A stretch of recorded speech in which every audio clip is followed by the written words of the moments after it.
ययाती कन्या माधवी, एक चित्तवेधक पौराणिक कादंबरी. लेखिका सौ विजया जहागीरदार. माधवी भाग 5. वसुमती देवींचं वागणं रोज बिघडत चाललेलं.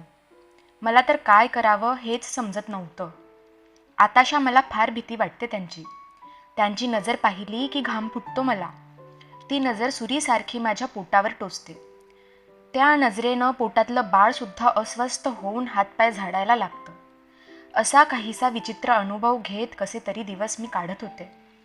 एखाद्या वेळेस वसुमती देवी माझ्या गळ्यावरची शंखाची खून बघू लागतात तेव्हा मला इतकं धडधडतं, असं वाटतं की त्या माझा गळाच दाबतील.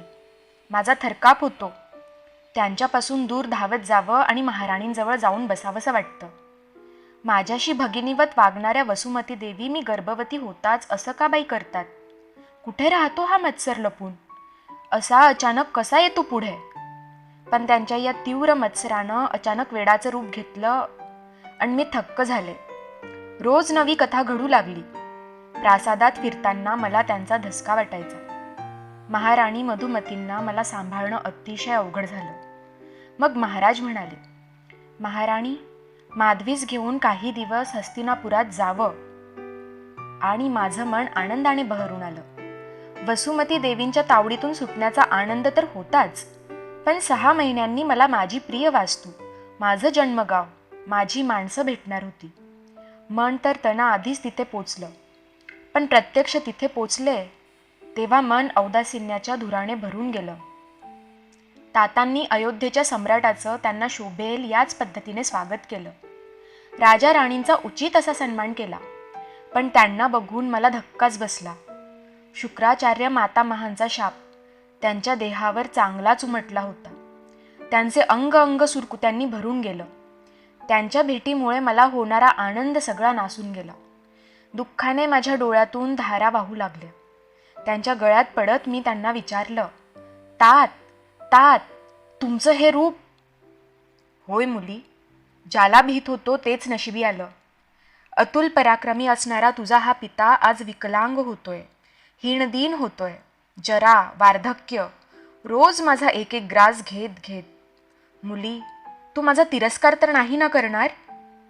तात, काय बोलता हे? मी मातामह शुक्राचार्यांकडे जाईन, नाक घासेन, पदर पसरेन, तुमच्यातर्फे क्षमा मागेन, आईकडे धरणं धरीन. तात, असा शाप देणं हा कुठला धर्म? हे कसे तपस्वी? हे कसलं अध्यात्म? हे कसले योगी? हा अन्याय का? कशासाठी? हे कुणी कुणाला विचारायचं माधवी? हट्ट, अहंकार, आत्मप्रौढी, असूया, द्वेष यांच्या कल्लोळात न्याय कुठे मागायचा? शुक्राचार्यांच्या शापाच्याच भीतीने जन्मभर देवयानीच्या धाकामध्ये जगलो. तिची आर्जवे करीत लाचारजीनो जगलो. तरी पिता शुक्र तपच्चरणावरून येताच देवयानीने माझी निंदाच केली.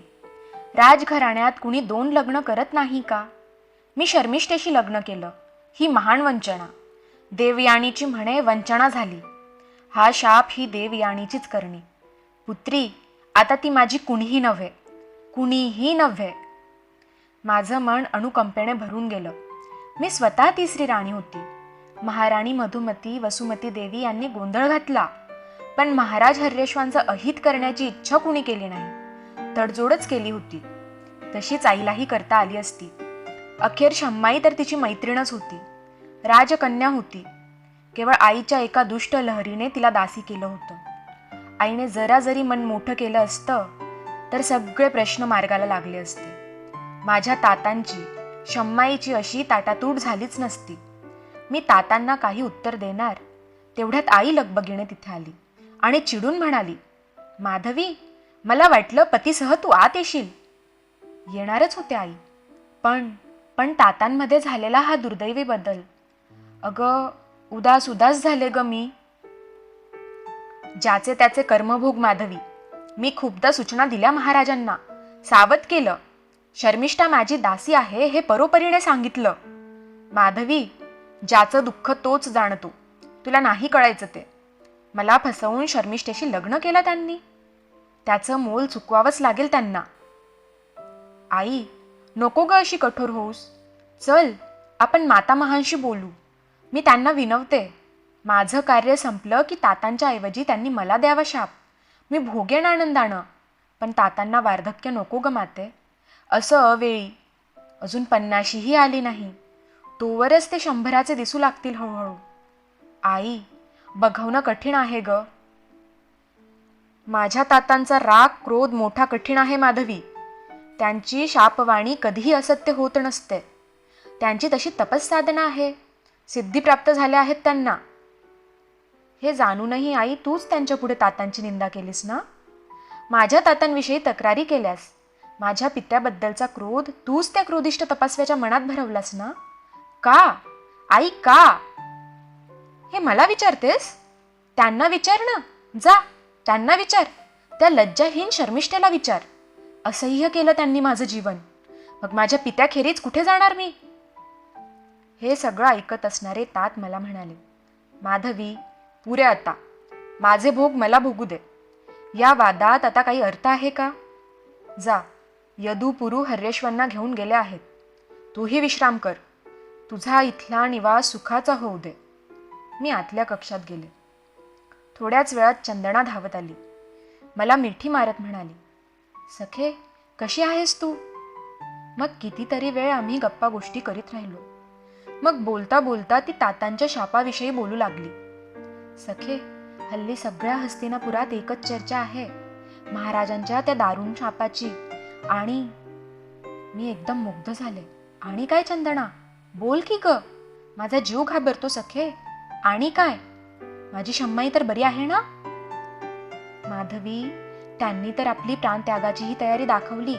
महाराजांच्या उशापासाठी पुरुदादाचं तारुण्य द्यायला तयार झाल्या त्या. तरी शुक्राचार्यांना पाझर फुटला नाही सखे. वर्षभरात जरा जर्जर होणार महाराज. म्हणून काय चंदना, तू अशी भयग्रस्त का बोलतेस? काय सांगायचंय? बोलणं फार कठीण आहे माधवी, पण हल्ली महाराजांचं चारित्र्य. सखे, राजप्रासादाची अपकीर्ती झालीये. इथे सुरक्षित वाटत नाही. मी इथे या प्रासादात राहते म्हणून माझं लग्न होणं आता कठीण झालंय. यात काय ते समज माधवी. मला नाकारतात. पत्नी म्हणून मी नको आहे कुणाला. म्हणजे चंदना, तातांनी तुलाही? नाही नाही सखे माधवी, असं बोलू नकोस. पण प्रजेला विश्वास नाही ग आता.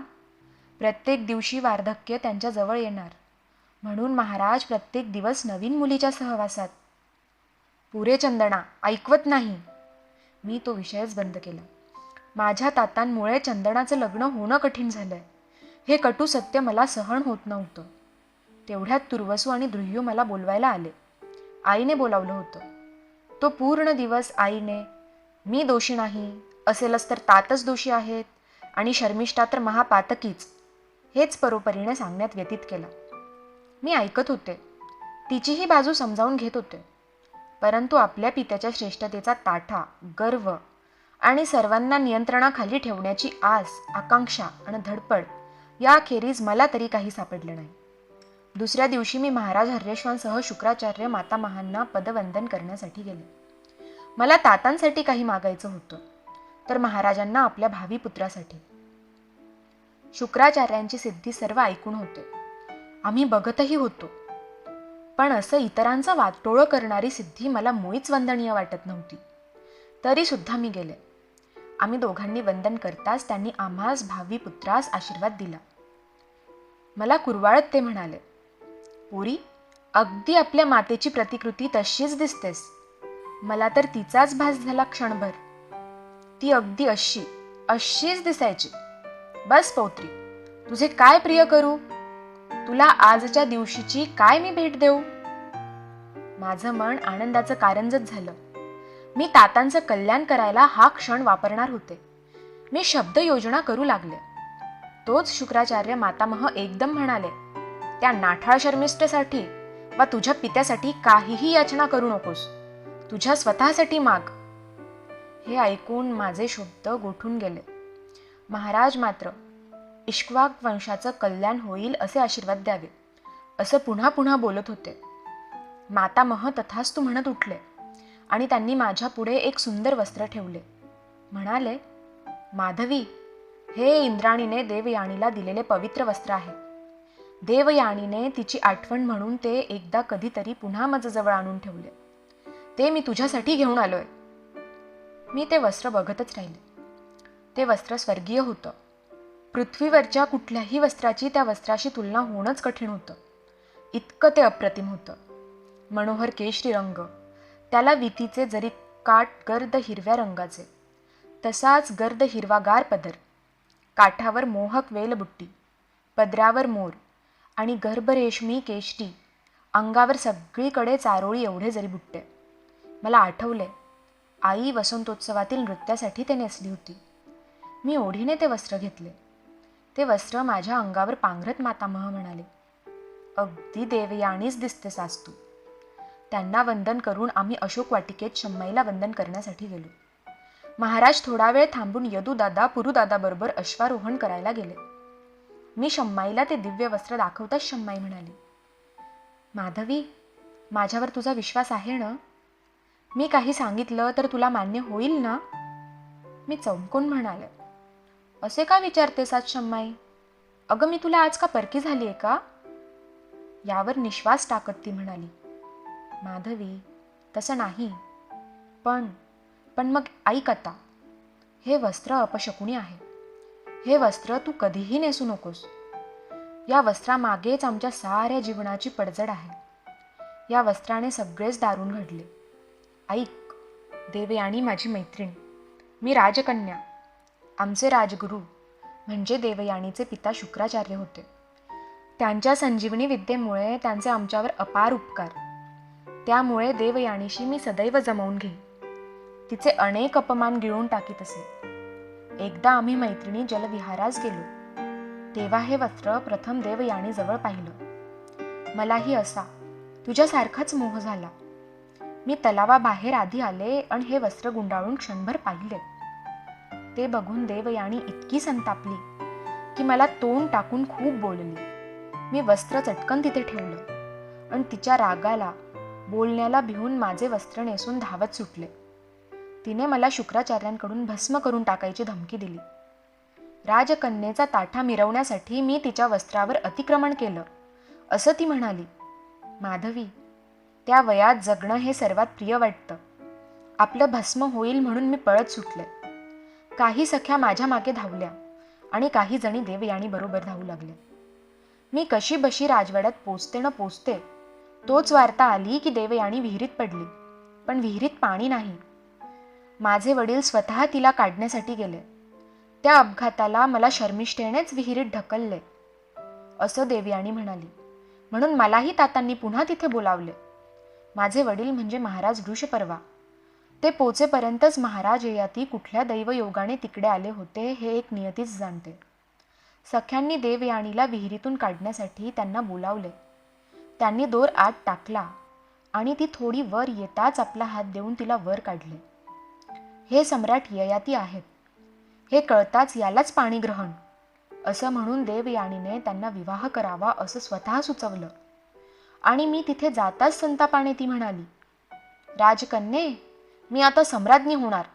तुझा ताठा कसा टिकतो तेच बघणार आहे.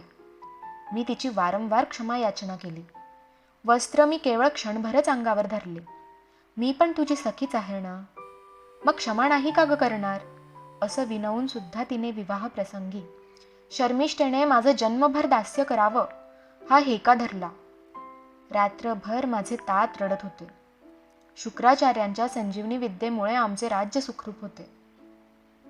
आमचे योद्धे सैनिक शुक्राचार्य पुन्हा जिवंत करीत. त्यामुळे देवयानीस मी नकार देणं म्हणजे माझ्या पित्याला राज्य भ्रष्ट करणं, त्यांचा मृत्यू वांछिणं. माधवी, माझ्या राज्यासाठी, योद्ध्यांसाठी आणि माझ्या पित्याच्या रक्षणासाठी मी देवयानीचं आजन्म दास्य स्वीकारलं आणि या हस्तिनापुरात आले. हे सगळं या एकाच वस्त्रामुळे घडलं. मुली, हे वस्त्र अपशकुनी, कलागती आहे. माणसांना माणसांपासून तोडणारं आहे. कधी सुद्धा नेसू नकोस ते. मी ही कथा उडत उडत ऐकून होते. मग शम्माईच म्हणाली, पुऱ्या आमच्या रडकथा. तू सांग, तू कशी आहेस? मुली, लवकर सांग, मला धीर निघत नाही. तेच आधी विचारणार होते, पण हे वस्त्र पाहिलं आणि जखम पुन्हा. पण जाऊ दे, तुझी कथा सांग आता. मग मी माझी सारी हकीकत सांगत शम्माईला म्हणाले, शम्माई, मी हर्यश्वांच्या संगतीत सुखात आहे. काही दिवस मला अंबरीशांच्या आठवणींनी फार छळलं ग. मला तो भ्रष्टाचार वाटे, व्यभिचार वाटे. मग एक दिवस ती मुद्रिका आणि मयूर कंकण काढून मी सामानात खाली खोल ठेवून दिलं. ते मी सोबत आणलंय, हे घे. आणि जमलं ना तर त्यांना परत कर. माझ्या डोळ्यात बघत शम्माई म्हणाली, मुली, ही दाणत शिकवून येत नाही हं. तू हर्यश्वांशी प्रामाणिक राहिलीस, फार बरं वाटलं मला. पण शम्माई, माझं पुढे काय ग होणार? मला कुठे जावं लागेल? कशा स्वरूपात? कोणत्या नात्याने? म्हणजे काय माधवी, आता कुठे आणि कशाला जावं लागणार?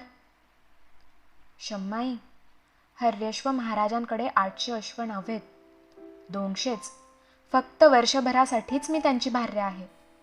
तसा गालवांनी करार केलाय. मग मी काय करायचं? हे काय ठेवलंय दैवाने माझ्या पुढ्यात? काही वेळा वाटतं ही हिरकणी गिळावी. छे छे माधवी, अगं मग ना पितृकर्तव्य ना धर्मकर्तव्य. पण मी तर सुटेल ना शम्माई. आता एकच आशा आहे की कदाचित गालव दयार्द्र होतील, किंवा विश्वामित्र उदार होतील, किंवा महाराज हर्यश्व मला परत देणं नाकारतील. असं काहीतरी घडेल का ग? मला काही नको होतं, फक्त प्रेमाने संसार करायचा होता. पण हे कसलं ग अघटित माझ्या नशिबी. गणिकेचं नशीब तर नाही ना माझ्या वाट्याला येणार. घडेल का ग काही चमत्कार? होईन का मी मुक्त? माधवी, माझं पूर्ण आयुष्य ओतूनही मी काही घडवू शकले नाही. तुझं दैव माझ्याही पेक्षा खडतर दिसतंय. काही घडेल या आशेवर राहू नकोस. स्त्रीच्या आकर्षणापायी राज्य उद्ध्वस्त झालेली आहे. अश्वप्राप्तीसाठी तुझा उपयोग करून घेण्याचं स्वातंत्र्य, तुझं दान त्यांच्या हातावर सोडून तुझ्या प्रत्यक्ष पित्याने गालवांना दिलंय मुली. काय घडेल ते बघणं इतकंच आपल्या हातात आहे. जे पुढे येईल ते धर्म आणि पितृकर्तव्य जाणून तुला करावं लागेल. धीर धर आणि शांत राहा. मी 3-4 दिवस अशोक वाटिकेत होते. शम्माईशी खूप बोलले. भविष्याचा विचार, काळजी, चिंता अशाच आम्ही बसलो असताना प्रासादातून रथ आला. आम्हा दोघींनाही त्वरेने प्रासादात बोलवलं होतं. त्यावर चिंताग्रस्त शम्माई म्हणाली, म्हणजे माधवी, उदयिकच मला कळलेली वार्ता खरीच म्हणायला हवी. कशाची ग? आणि मला काही नाही बोलली ते? मी आश्चर्याने विचारलं. जे सांगण्यासारखं नव्हतं, किळसवाणं, लाजिरवाणं, ही वार्ता खोटी ठरावी असं वाटत होतं मला. म्हणून सांगावंसं वाटलं नाही. पण आता तुला सांगावंच लागणार. तूही आता बरोबरीचीच झाली. इतकं काय घडलंय शम्माई? झालंय तरी काय? माधवी, आजपर्यंत आपलीच मुलं खाणारा अशी प्रसिद्धी बोक्याची होती. पण आता महाराज ययाती. म्हणजे हे काय म्हणतेस तू? दुर्दैवाने म्हणावं लागतंय. महाराजांना आपल्या पुत्राला जिवंत मरण द्यायचंय. आपल्या तरुण पुत्राला. मरण? जिवंत मरण? काय भयंकर बोलतेस ग? पुत्री, यौवन उमलत असतानाच त्याला वार्धक्य, म्हातारपण देणं म्हणजे जिवंत मरणच. अग्नीत घृत टाकावे तशी महाराजांची उपभोगाची हाव. आता तर ते आपल्या 5ही पुत्रांजवळ त्यांच्या वार्धक्याच्या बदल्यात यौवन मागत आहेत.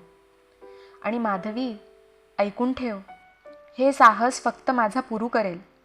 तो समजूतदार आहे आणि अन्याय सहन करण्यासाठी अशी समजूतदार माणसंच लागतात. माझ्या मनात ही आपत्ती पुरूने स्वीकारावी असं नाही. पण माधवी, आपले हात तरी आपले असतात का ग? मोकळे असतात का? दासीपुत्र म्हणून सतत हिणावला गेलेला माझा पुरू या कृतीने महान होऊन जाईल. आपल्या यौवनाची किंमत मोजून थोर होईल. आजपर्यंत झालेल्या अपमानांनी पोळून भाजून निघालेला माझा पुरू. चल माधवी, त्याला डोळा भरून पाहून घेऊ दे. त्याचं यौवन रूप डोळ्यात साठवून घेऊ दे. चल. शम्माई जड पावलांनी उठली. मी तर या धक्क्यातून सावरूच शकत नव्हते. आम्ही प्रासादात गेलो. मटकन एका ठिकाणी खाली बसलो. तो विधी बघता बघता मला माझा दानविधी समोर दिसत होता.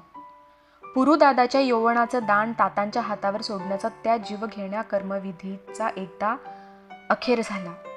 तातांना हा भयंकर उशाप देऊन माझ्या त्या शुक्र मातामहांनी पुरुदादाला, शर्मिष्ठा पुत्राला आनंदाने म्हातारं करून टाकलं.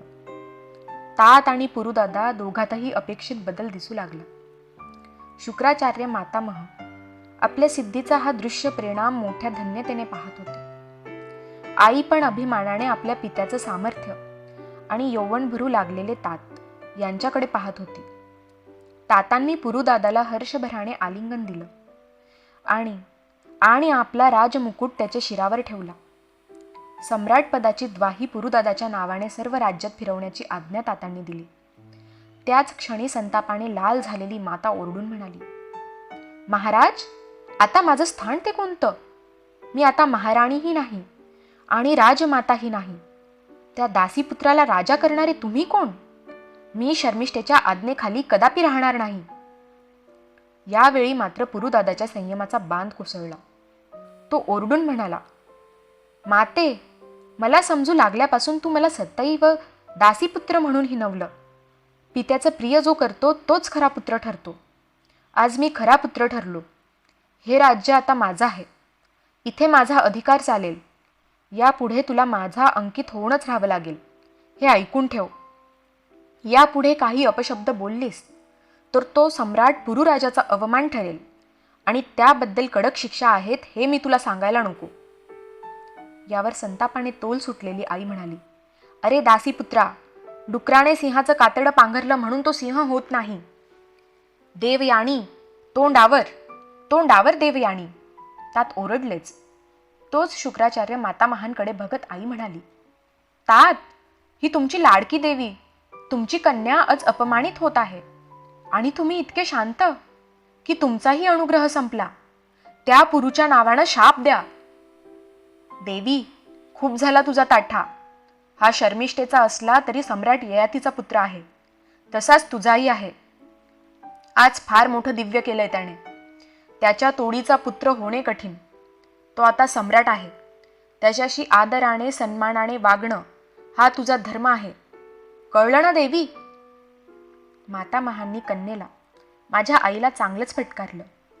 त्याच क्षणी पुरुदादा म्हणाला, मातामह, माझ्या माधवी ताईनेही धर्मकार्य आणि पितृकार्यार्थ तिचं यौवन असंच दान दिलंय. माते, तू त्या माधवीची आई आहेस. एवढ्या एका श्रेष्ठतेसाठी तुझे सर्व अपराध मी क्षम्य समजतो. माझ्या ताईसारखी पुत्री होणेही तितकंच कठीण आहे मातामह, फार कठीण. मला क्षणभर माझा अभिमान वाटला. माझ्या पुरुदादाचाही वाटला.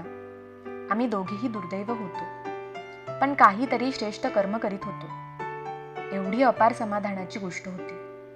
आमच्या दोघांचेही दान दिलेल्या जागेवर त्याचा एक श्रेष्ठ दिवा जळत होता. दुपारी पुरुदादाच्या नावाची सम्राट म्हणून द्वाही फिरली आणि प्रजाजनांचे लोटच्या लोट प्रासादाकडे येऊ लागले. तातांबद्दल प्रजेत उठलेला संताप आरोळ्या ठोकत छाती पिटत प्रासादावर धडकत होता. कुणी धाय धाय रडत होतं, तर कुणी निषेधाच्या घोषणा देत होतं. चारही दिशातून तातांचा धिक्कार चालू होता. भोगी विलासी ययाती महाराजांच्या कृत्यामुळे प्रजेत कल्लोळ उठला. अखेर पुरुदादा त्यांना सामोरं जात म्हणाला, माझ्या प्रिय प्रजाजनाहो, मी माझं पुत्र कर्तव्य केलंय. महाराजांनी काय आणि कसं वागावं हे कृपा करून आता बोलू नका. ते आपण बोलू नका. आता ते मुक्त आहेत. मी आपला राजा आहे. मला सहकार्य द्या, प्रोत्साहन द्या, उत्तेजन द्या. प्रजेतून पुरुदादाच्या जय जयकाराच्या घोषणा उठल्या. मध्येच पुरुदादा ओरडला, म्हणाला, बोला, माधवी देवींचा जय जयकार असो. प्रजेने प्रतिसाद दिला. मी थक्क झाले. मला माझ्या निरोपाचा क्षण आठवला. त्यावेळी माझा जय जयकार करणाऱ्या प्रजेला याने सुमित्रेकडून तातांच्या जय जयकाराकडे वळवले होते. आज माझ्या पुरुदादाने स्वतःचा पहिलाच जय जयकार खोडून तो माझ्याकडे वळवला होता. प्रजा परतली. जाताना शुक्राचार्यांविषयीचा संताप मनात घेऊन गेली. पुरुदादाचा आणि माझा आदर व्यक्त करीत गेली. शम्माईचं श्रेष्ठत्व मनात घेऊन गेली. माझ्या महाराणी असलेल्या आईला दूषणे देत गेली. शम्माईने जड मनाने अशोक वाटिकेत पाऊल ठेवले. खरं तर हे सारं जमात हर्यश्वांच्या देखत झालं, यामुळे तिला विलक्षण लज्जित वाटत होतं. तिच्याबरोबरच जावं असंही मनात आलं माझ्या. तिला मानसिक आधाराची, माझी खरी गरज होती. ती पण या आघाताने खचून गेलेली, उदास. पण आईने मला अडवलं. संताप संताप करत म्हणाली, जा ना, तिच्याकडेच जा तू. माझ्या पोटी आलीस पण मलाच परकी झालीस. जा, सगळे जा. मला आवश्यकता नाही कुणाचीही. ही देवयानी प्राणत्याग करील, पण लाचार होणार नाही, कधीच नाही. शम्माईनं माझ्या पाठीवर थोपटलं आणि काढता पाय घेतला. मी मंचकावर बसले. लाचार काय कुणी हौसेने होत असतं? लाचार व्हावं लागतं, भाग पडतं लाचार होणं. पण आईला कोण सांगणार? तेवढ्यात आई पुन्हा भरभर माझ्याजवळ आली आणि म्हणाली, माधवी, पाहिलंस ना तो पुरू कसं चुरूचुरू बोलला ते? ऐकलंस ना मुली? अपमान केलाय त्याने माझा. मला या प्रासादात राहणं शक्य नाही, पण राहणार आहे ती तुझ्या प्रसूतीसाठी. तू आता जाऊच नको, म्हणजे त्या पुरूवर थोडा वचक तरी राहील आणि तुझ्या प्रकृतीकडे मला जातीने लक्ष देता येईल. माधवी, त्या उद्धट दासी पुत्राच्या अपमानाने जळते मी. तू तू त्याला बोलायलाच हवं. तू मानाने मोठी आहे, त्याला जरा अक्कल शिकव. माझ्या पुढं नाक घासलं पाहिजे त्याने. क्षुद्र कुठला, केवढा तो ताट, काय ते बोलणं. यावर मी काय बोलणार? गप्प राहिले मी. त्याबरोबर आई पुन्हा म्हणाली, बरोबर आहे, तू कशाला बोलणार? तुझा जय जयकार केला ना त्याने, कौतुक केलं. सम्राट झालाय ना तो आता. माझेच भोग आहेत सगळे. मी जामांतांनाच सांगते, जामात पुत्रासमान असतो. महाराज हर्यश्वच त्याचे कान पिळतील, तेच करतील माझं काम. असं म्हणत आई महाराज हर्यश्वांच्या कक्षाकडे गेली सुद्धा. आईच्या मागोमाग जावं की जाऊ नये ते सुचत नव्हतं. मनावर इतके नाना प्रकारचे ताण आले होते की मी तिथेच आडवी झाले. माझा डोळा लागला. मला जाग आली ती कुणाच्या तरी रडण्याने. माता अरुंधती रडत होती. मी दचकून उठले, घाबरले. वाटलं की चंदनाचंच काही बरं वाईट, किंवा तिचं शील, किंवा अपहरण. मी ताडकन उठले. माते, काय ग झालं? तेवढ्यात महाराज हर्यश्व आले. त्यांच्याबरोबर अयोध्येतले 2 मंत्री बघून मला आश्चर्य वाटलं. त्यांचे उतरलेले चेहरे काहीतरी अशुभाची वार्ता देत होते. मी प्रश्नार्थक नजरेने सगळ्यांकडे बघत राहिले. अखेर ऊर धडधडायला लागला म्हणून विचारलं, महाराज, काय झालं? अयोध्येत सारं कुशल आहे ना? महाराजांनी नकारार्थी मान हलवली. माझ्या सन्नीत बसत म्हणाले, माधवी, आपल्याला निघावं लागेल. निघायचं आहे, आत्ताच्या आत्ता. माधवी, वसुमती देवी, वसुमती. काय झालं वसुमती देवींना? आजारी आहेत का? सांगा ना लवकर. काय सांगू ग, आता सांगण्यासारखं काहीच नाही. असं म्हणताच सर्वांचे डोळे भरून आले. अरुंधती मातेचा रडण्याचा आवाज वाढला. मी मटकन खाली बसले. तेवढ्यात आई आली. तिने महाराजांचे सांत्वन केले. पुढे म्हणाली, माधवीला राहू दे इथेच. तिला अशा दुःखाच्या वेळी अशा स्थितीत नेऊ नये असं वाटतं मला. मी तिच्या या प्रस्तावाने चकितच झाले. सासरी इतकी भयानक आपत्ती आली असताना मी इथे राहू? नको नको आई, मी जाते. तिथे महाराणी मधुमती एकट्या आहेत. पुन्हा आता कुठे 6वा मास. प्रसूतीसाठी खूप वेळ आहे अजून. आई, या आपत्तीत मी तिथेच असायला हवं, इथे नाही. त्यावर माझ्या कानात हळूच ती म्हणाली, जन्माचं का सासर आहे ते तुझं? सारा 1 वर्षाचा करार. आतापर्यंत तू तिथे नव्हतीस आणि 6 महिन्यांनी सुद्धा नसणार आहेस. माझ्या चिंतेची बोज आज पुन्हा ताजी करून दिली आईने. नको ते दुःख पुन्हा उकरून काढलं. मी पटकन म्हणाले, पुरे आई, काही घटनांना शब्दाचे धक्के पण सहन होत नाहीत. महाराज हर्यश्वांना हे ऐकू गेलं असावं. त्यांचा चेहरा खर्रकन उतरला. त्यांना ही जाणीव झाली की काय कोण जाणे. पण ते म्हणाले, महाराणी, खरंच माझा काय अधिकार आहे हिच्यावर? तुम्ही ठेवून घ्या तिला. तिला जपा. तिच्या उदरीचा ठेवा मात्र माझा आहे, माझ्या अयोध्येचा आहे. महाराज, मी अयोध्येस येणार. माझा हा निश्चय कणभरही ढळणार नाही. तरीही आई चिवटपणे म्हणाली, माधवी, तुझे गर्भसोहाळे करायचे आहेत. आता या सुटकात बोलू तरी कशी, म्हणून म्हणते राहू दे हिला. आता मात्र मला चीड आली. मी म्हणाले, आई, ते आता शक्य नाही. अयोध्येचा प्रासाद गणगोतांनी भरून गेला. मी लगबगीने महाराणी मधुमतींकडे गेले. वसुमती देवींचे माता पिता आले होते. त्यांना कसं सामोरं जावं ते मला कळेना. स्नान वगैरे आटोपून महाराणी मधुमतींसमवेत मी त्यांच्याकडे जायचं ठरवलं. मी स्नान करून येताच महाराणींनी मला गुप्त सभागृहाकडे नेलं. तिथे माझ्या कानात बोलल्यासारखं त्या म्हणाल्या, माधवी, वसुमती पूर्ण वेडी झाली होती. जो दिसेल त्याचा गळा दाबायला ती धावे. दासी तर तिकडे जाणं नाकारू लागल्या. पण मला कसं नाकारता येणार होतं? मी जीव मुठीत घेऊन जाईल. एकदा माझाही गळा तिने दाबला. तिला साखळदंडांनी बांधून ठेवावं असं वैद्यराजांनी सुचवलं. पण ते तिच्या राज्ञीपदाला शोभणारं नव्हतं. आणि न बांधणं म्हणजे तुला धोका होता.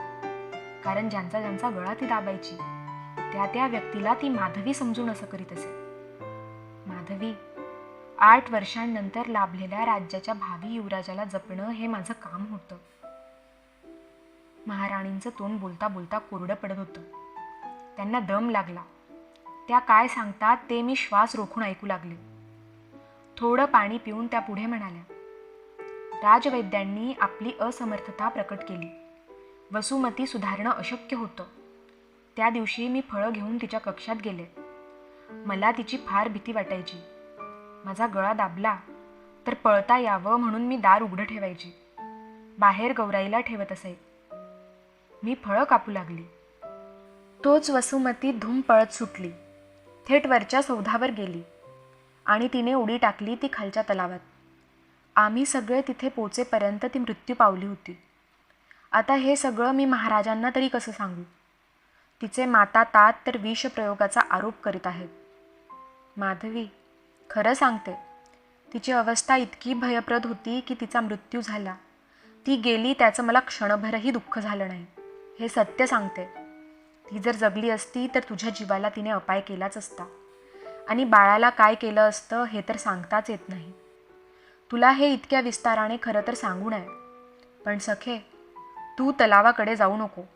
सतत माझ्याबरोबर राहा. एकट्याने फिरूसुद्धा नको. मला दुःख इतकंच झालं की हे घडलं ते महाराजांच्या अनुपस्थितीत. माझ्यावर उत्तरदायित्व असतानाही घडलं. मी तिला सांभाळू शकले नाही याचं. पण खरंच सांगते माधवी, ती गेली, सुटली. वेड म्हणजे जिवंत मरण असतं ग. वसुमती देवींचं श्राद्ध कार्य अगदी यथासांग, समंत्रक आणि सूक्ष्म बारकाव्यांसकट केलं गेलं. वसुमती देवींच्या मनात माझ्याविषयी तीव्र राग होता. मला प्रासादात फिरण्याचीही भीती वाटे. तिन्ही सांजेला रात्री अपरात्री मी महाराणींजवळ बसून राही. अमावस्या पौर्णिमेला मला वसुमती देवींचं भूत दिसेल या काळजीने मी महाराणी आणि महाराज यांना क्षणभरही विसंबत नसे. वसुमती देवींचे माता तात रुष्ट होऊन महाराजांवर अनेक आरोप करून गेले. पण माझ्या सुखस्वास्थ्यासाठी कुणीच त्याची पर्वा केली नाही. मला ते पावलोपावली जपत आहेत. माझ्या भोजनाकडे महाराणी आणि माता अरुंधती जातीने बघत. वसुमती देवींची दासी माझ्यावर विष प्रयोग करेल अशी भीती वाटते महाराणींना. माझं आणि शम्माईचं प्रेम बघून महाराजांनी स्वतः शम्माईला अयोध्येला यायचं आमंत्रण दिलंय. माझ्या प्रसूतीच्या वेळेपर्यंत ती येणार होती. मला खूप बरं वाटलं. या कठीण प्रसंगात तिचं जवळ असणं मला खूप धीर देणारं होतं. मी तिची वाट बघत राहिले. असे 3 महिने लुटले. दर महिन्याला पक्षी उडे आणि पिंजऱ्यात पुन्हा परत येई. या चमत्कारामुळे मला उगाचच मोठेपण आलं होतं. मला 9वा महिना लागला. मी रोज शम्माईची वाट बघू लागले. महाराज, महाराणी, मधुमती आणि अवघी प्रजा युवराजांची स्वप्ने बघत आहेत. माझ्याबरोबरच गर्भवती असणारी माझी सुंदर दासी विद्युतप्रभा, तिची दाई माता म्हणून नेमणूक झाली आहे. तिला सर्व पौष्टिक आहार. ती माझ्याबरोबरच भोजन घेते. माझ्या बाळाची ती दूध माता होणार होती. माझी जणू बहीणच झाली होती. महाराज फार अस्वस्थ होते. महाराणी तर शम्माईसारखी तिच्याप्रमाणेच माझी काळजी घेत होत्या. स्वर्गीय वसुमती देवींच्या आत्म्यानं मला त्रास देऊ नये, त्यांच्या मृत्यूवेळेचा क्रोध मला बाधू नये म्हणून अनेक मंत्रतंत्र केले गेलेत. मला वसुमती देवींच्या मृत्यूची आठवण आली तरी भीती वाटते. अशा मनस्थितीत असताना आमच्या विवाहाचा पहिला वाढदिवस झाला. महाराज आपल्या नजरेने मला दिवसभर नाऊ घालत होते. मातामह शुक्राचार्यांनी दिलेले वस्त्र मी त्या दिवशी नेसावं यासाठी महाराज सकाळपासूनच आग्रह करत होते. त्या वस्त्रामागची कथा काय त्यांना सांगण्यासारखी आहे का? शम्माईने तर निक्षून सांगितलं होतं, ते वस्त्र अपशकुनी वस्त्र कधीही नेसू नकोस. मी फारच पेचात पडले. महाराज तर क्षणभरही ते वस्त्र आणि त्याचा आग्रह विसरायला तयार नव्हते. इतर सुंदर वस्त्रे बघूनही मी तेच नेसावं असा आग्रह. अखेर ईश्वराला साकडं घालीत प्रार्थना करीत ते इंद्रायणीने आईला दिलेलं वस्त्र मी नेसले. महाराणींनी माझी दृष्ट काढली. अतिशय मोहक वस्त्र होतं ते. सगळ्या अयोध्येला हेवा वाटावा असं ते वस्त्र मी नेसले. महाराज हर्यश्व नजरेच्या दिव्यांनी जणू मला ओवाळून काढीत होते. तेव्हा मला प्रथम जाणवलं की गेल्या 3-4 महिन्यात अंबरीशांची मला एकदाही आठवण अशी आली नव्हती. आणि त्याच वेळी हे पण जाणवलं की हर्यश्व महाराजांविषयी मनात खूप आदर दाटला आहे. माझा जीव त्यांच्यात गुंतलाय. मनात स्नेह भरून राहिलाय. माझ्या उदरीची त्यांची ठेव मी मनपूर्वक जोपासते.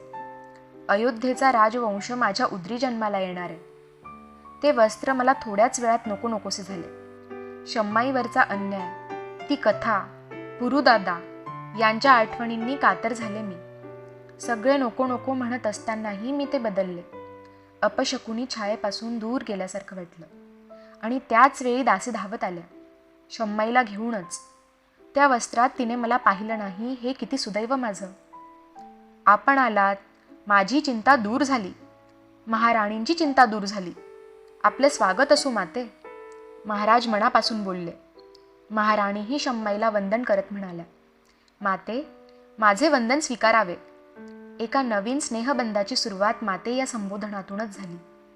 माझे दिवस भरत आले आणि विद्युत प्रभा प्रसूत झाली. तिला कन्यारत्न झालं. माझ्या बाळाच्या दूध मातेची सर्व परिचर्या मी सुद्धा करत होते. महाराणी करत होत्या. माझ्या मनात यायचं की मलाही विद्युत प्रभेसारखी मुलगी झाली तर. प्रासाद आणि अयोध्या तर युवराजाची वाट बघतायत. मग मी ते चित्र पटकन पुसून टाकी. विद्युत प्रभेची प्रसूती मला कुणीही बघू दिली नव्हती. पण तिचे तीव्र तळमळणे, वेगवेगळे विचित्र आवाज, येणाऱ्या वेदनेमुळे होणारे कणणे, हे सर्व मला कितीतरी दूर सुद्धा ऐकू येत होते. त्यामुळे मन कातर झाले. कशी असेल ही प्रसूती? मातृत्व, त्या वेदना, ते दिव्य, या दिव्यातून मी पार पडेन ना? स्त्री हे कसं सहन करत असेल? पुत्रजन्म, पुनर्जन्म. आणि त्याच रात्री मी त्याचा भयानक अनुभव घेऊ लागले. प्रत्येक कळ आली की आता जीव जाणार असे वाटे. माझ्या भोवती 2 निष्णात, कुशल अशा सुईणी, शम्माई, महाराणी. बाहेरच्या कक्षात राजवैद्यांची बैठक. सतत आत येणारी चाटणं, काढे, गोळ्या. कळ गेली की मी सुईणीला पुन्हा पुन्हा विचारायचे, कधी होणार माझी सुटका? अजून किती वेळ? तोवर पुन्हा कळ येईल. असे 6 तास गेले. मी पार थकून गेले.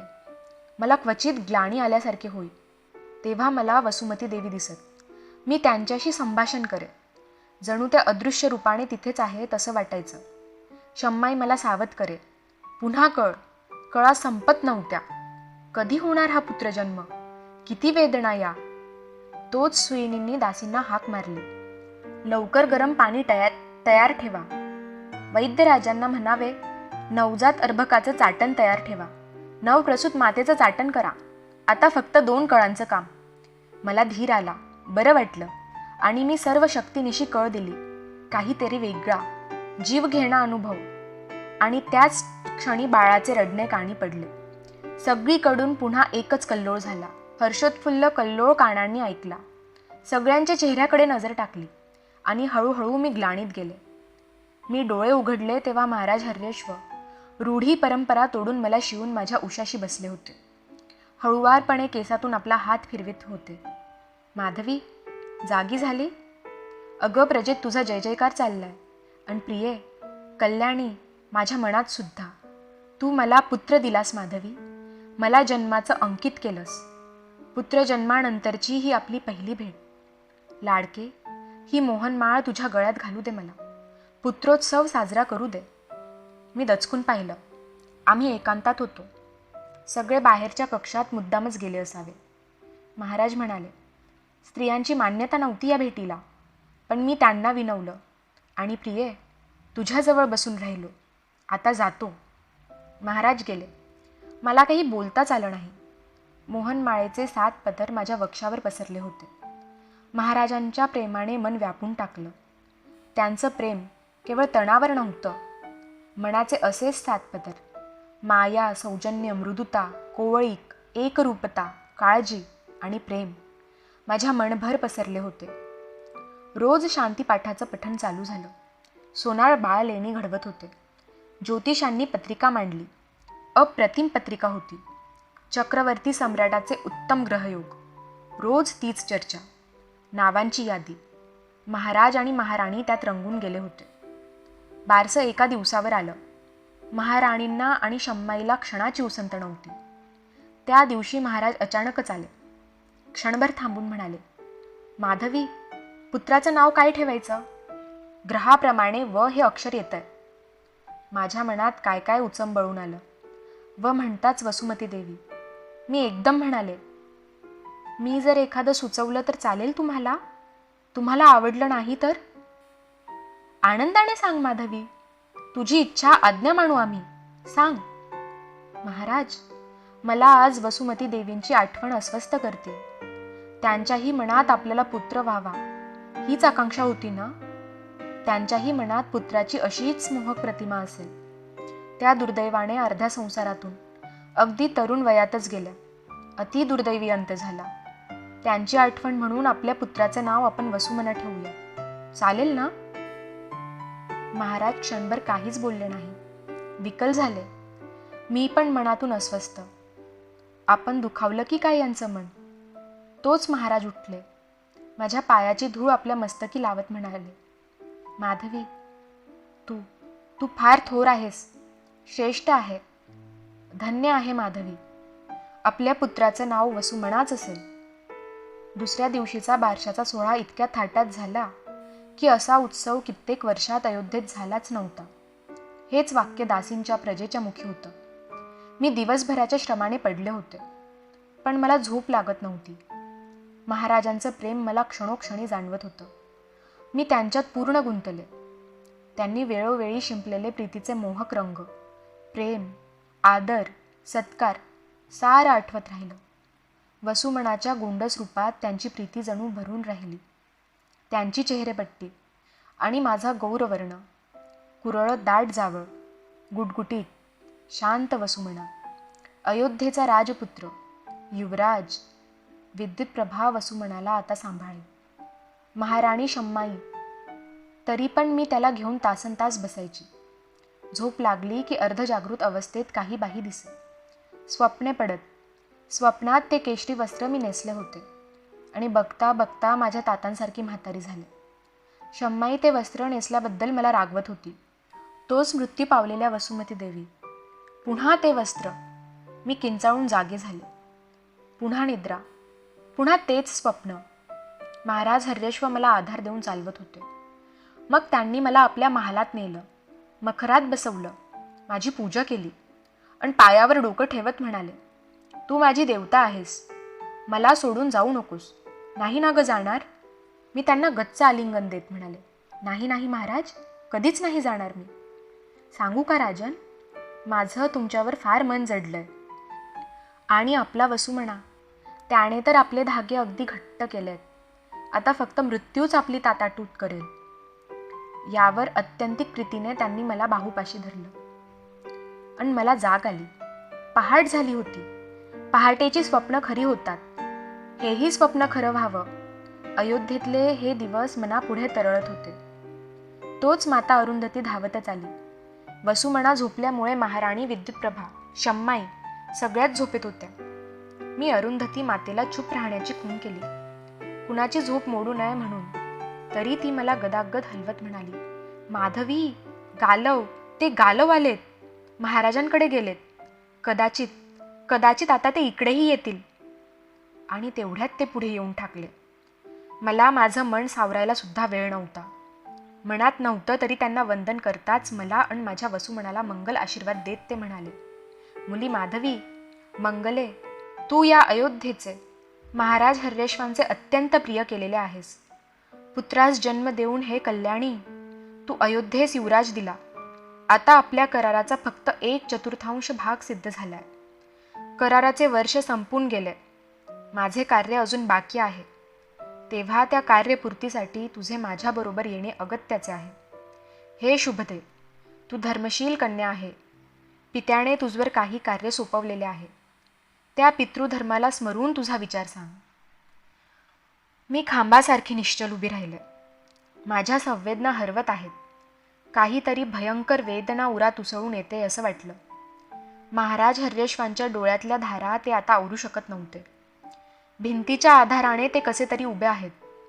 तोच महाराजांच्या सर्वांगाला कंप सुटला. ते खाली कोसळले. महाराणींनी धावत जाऊन त्यांना आधार देऊन बस्त केलं. मी पण तिथे धावले. महाराणी माझ्या गळ्यात मिठी घालून माझा मृत्यू झाल्यासारख्या गळा फोडून रडू लागले. महाराजांचं शरीर लोखंडाप्रमाणे तापलं. माझ्या कक्षातील शम्माई, विद्युत प्रभा, दासी सगळ्यांना शोक अनावर होत होता. कुणाला वस्त्रांचंही भान नव्हतं. अशाही स्थितीत अत्यंत कठोरपणे गालव म्हणाले, राजेंद्रा, माधवीवर तुझा हक्क फक्त 1 वर्षभर होता. वर्ष होऊनही 2 महिने वरच उलटत आहे. हे सारं तू जाणून नाहीस असं नव्हे. एका धर्मकार्यार्थ अर्पण केलेल्या या कन्येचा मोह ठेवून, तिची लालसा ठेवून असं शोक करणं तुला शोभत नाही. त्यांच्या या भाषणाने माझी उरली सुरली आशाच संपली. मोह, लालसा हे किळसवाणे शब्द. यात कुठे मनाचे, प्रीतीचे, प्रेम वात्सल्याचे धागे गुंतलेले असतील. गुंतणं शक्य असावं असा विचारही नव्हता. केवळ सारा व्यापार. आत्यंतिक विकल झाले मी. हृदयात बाण घुसून रक्ताची धार उडावी तशी. शोकाने, उद्वेगाने माझं मन सळसळून गेलं. कळ डोक्यापर्यंत गेली आणि मी खाली कोसळले. माझी शुद्ध हरपली.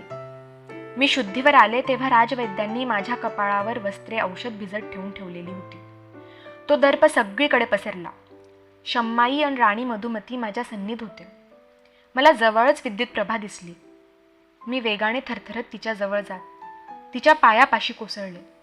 विद्युत प्रभे, माझ्या वसू म्हणाला, माझ्या बाळाला पोटभर दूध पाजशील ना ग सखे? तू किती ग भाग्यवान. वसू मना जवळ, अगदी जवळ राहशील. सर्वांनी माझ्या बाळापासून मला पुन्हा ओढले. शय्येवर निजवले. माझे डोळे वाहत होते. त्यातून जणू उकळतं गरम पाणी सांडत होतं. हृदयाला आग लागली होती. मी माझ्या दुर्दैवाने रडत होते. गुंतलेले धागे सुटणं फार अवघड. तो स्थान सहनही होत नव्हता. तिकडे महाराजांची स्थिती कठीणच झाली. शम्माईने माझे डोळे पुसले. मी चिडून ओरडले, पुरे शम्माई, माझं दुर्दैव जाणलंय मी. उभी आहे मी बलिवेदीवर. म्हणा ते तुमच्या धर्माचे मंत्र. म्हणा म्हणा. तोच महाराज आले. मी धावत त्यांच्या गळ्यात मिठी घातली. माझा मजवर ताबाच नव्हता. तेवढ्यात गालव मुनी म्हणाले, माधवी, दूर हो. लज्जाहीणासारखं हे तुझं वर्तन. ते तुला आता परपुरुष आहेत. त्यांचा तुझ्यावरचा हक्क सरलाय. यावर पुन्हा ओरडून मी म्हणाले, मुनिराज, मी तुमच्या दुष्ट धर्माला ओळखत नाही. दयाहीन, करुणाहीन, वत्सलताहीन आहे तुमचा धर्म. आग लागू या धर्माला. महाराजांचे डोळे लाल झाले होते. मला थोपटत हलकेच दूर करत ते म्हणाले, कल्याणी, तू माझं सर्वस्व आहे. पण हा करार होता.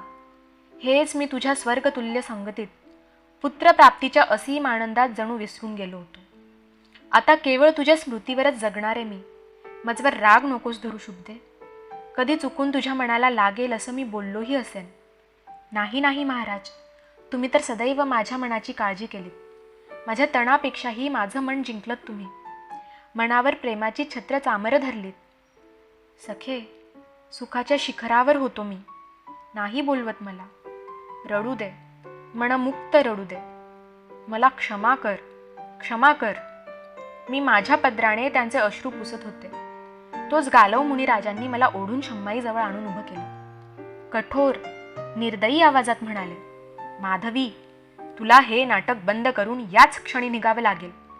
हे बंध सोडवून घे, नाहीतर तुझ्या पितृधर्माला काळोखी फासली जाईल. आणि माझं कार्य अर्ध टाकून तुला कधीसुद्धा मुक्त करणार नाही, हे जाणून घे. मी गालव मुनींचे पाय धरले. मुनिराज, मला फक्त पत्नी धर्म, मातृधर्म माहीत आहे आता. मला तू पाळू द्या मुनिराज. तू आता कुणाचीही पत्नी नाहीस, कुणाचीही माता नाही.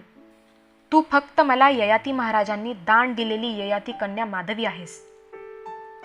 मला यापुढे बोलणं अशक्य होतं.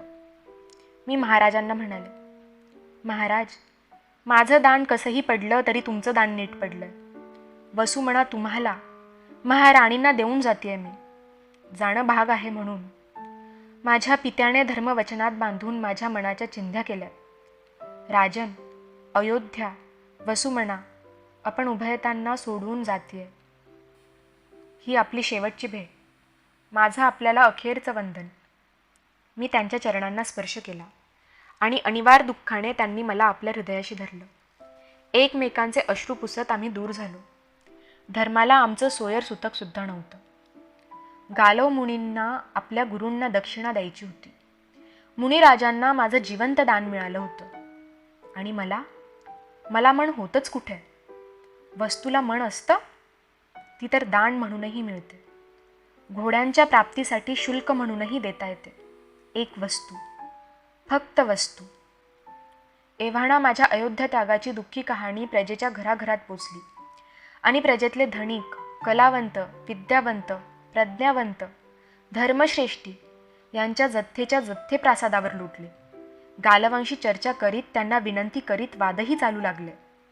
परंतु गालव पुन्हा पुन्हा तेच सांगत, जणू त्यांचा धर्म भिंतीप्रमाणे टणक, अचल, अपरिवर्तनीय, एखाद्या दगडावरील रेषेसारखा मख्ख झाला होता. सगळ्यांचा विरोध धर्माच्या तलवारीने सपासप कापून टाकत गालव मुनींनी प्रयाणाची तयारी केली. माझीही करायला लावली.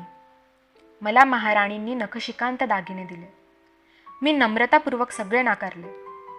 फक्त महाराज हर्यश्वांनी दिलेली 7 पदरी मोहनमाळ तेवढीच माथ्याला आदरपूर्वक टेकवून मी ती घेतली. वसुमणाला हृदयाशी धरलं. त्याची अनेक चुंबने घेऊनही मन तृप्त होत नव्हतं. महाराणी हलकेच म्हणाल्या, बाळे, माझ्या प्राणाहून सुद्धा जास्त जपेन मी त्याला. जा तू, माझी तू सवत, पण आज जणू माझी कन्याच जाते असं वाटतंय. जा मुली, या दुष्ट वैरी झालेल्या धर्माचं काय करायचं? मी त्यांना वंदन केलं. डोळ्यातलं पाणी आटलं होतं. महाराणींसारख्या मातेला आणि सदैव माझं मन जपणाऱ्या पतीला, कोवळ्याच्या पुत्राला मी आता अंतरले होते.